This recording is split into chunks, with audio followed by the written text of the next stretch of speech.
Hello everyone, আসসালামু আলাইকুম। আজ দুপুরে কী রান্না করেছি আপনাদের সাথে শেয়ার করার জন্য গাইজ চলে আসলাম। আশা করি সবাই ভালো আছেন। আলহামদুলিল্লাহ আমি খুব ভালো আছি। তো গাইজ এখান থেকে শুরু করি। এটা হচ্ছে বড় মাছের পেটি ভুনা করেছি গাইজ। অনেক সুন্দর এসেছে, অনেক সুন্দর হয়েছে। আমি কার কার পছন্দ বড় মাছের পেটি অবশ্যই জানাবেন। আর এই আমডাল তো অবশ্যই করবো, এই গরমের মধ্যে আমডাল না হলে হয় বলেন? আমডাল।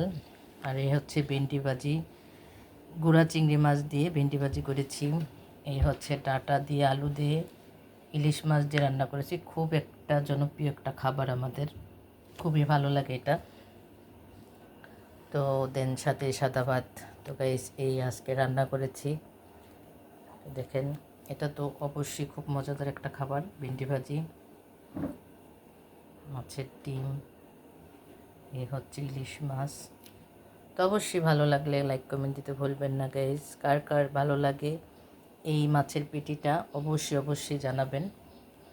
তো আজকের মতো আল্লাহ হাফেজ। Thank you so much for watching my video.